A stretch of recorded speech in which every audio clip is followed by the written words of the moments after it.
Russia had criticized the airstrike, saying it endangered civilian flights.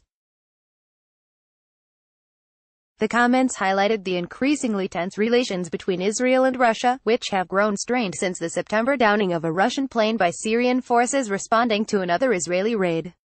The Israeli official said the Air Force had attacked several Iranian targets in 3 main locations late Tuesday and early Wednesday.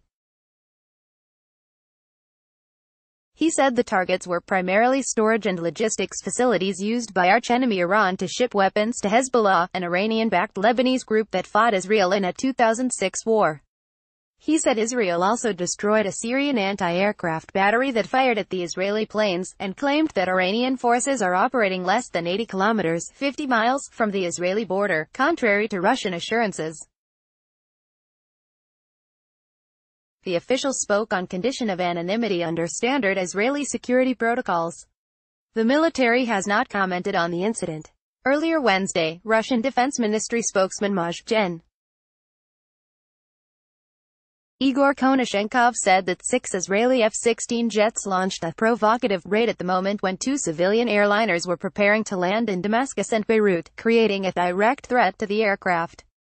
Lebanon's acting transport minister Youssef Fenyanos later on Wednesday confirmed Konashenkov's account, saying the 2 airplanes in Lebanese airspace narrowly escaped Israeli warplanes, averting a human catastrophe. Fenyanos said the Lebanese government will present a complaint to the UN Security Council. The Syrian military didn't fully engage its air defense assets to avoid accidentally hitting the passenger jets, Konashenkov said.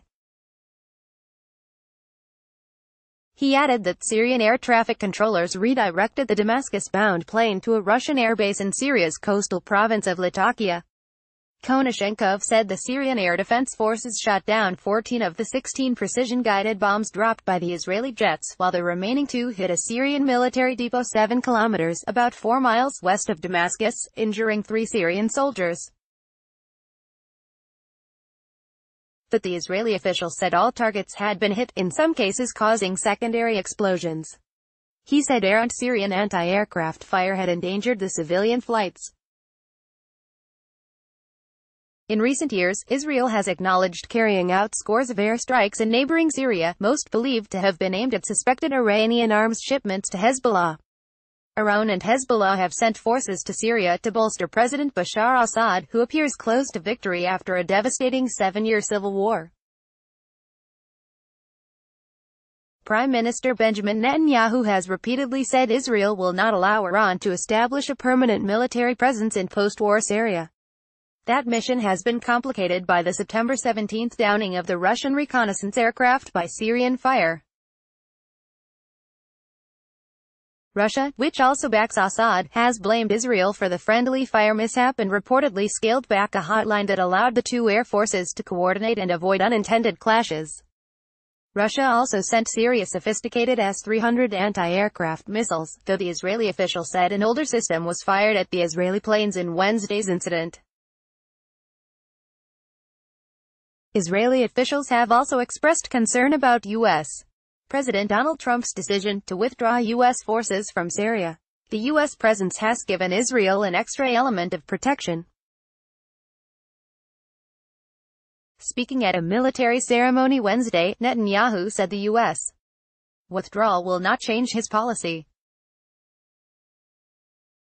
Although he did not directly mention the airstrikes, he said Israel's Air Force has unmatched capabilities, and can reach arenas, near and far, very far. We are not prepared to accept the Iranian military entrenchment in Syria, which is directed against us.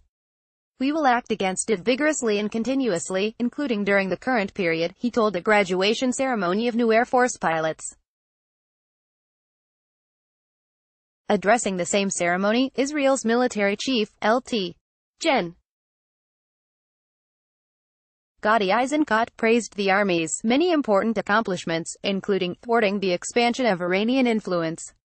The Syrian Foreign Ministry accused Israel of exacerbating the crisis in the country and standing in the way of the government's war on terrorism. In messages sent to the UN Secretary-General and the President of the Security Council, the ministry said the Israeli airstrike wouldn't have been launched if it wasn't for what it called unlimited U.S. support for Israel. The Britain-based Syria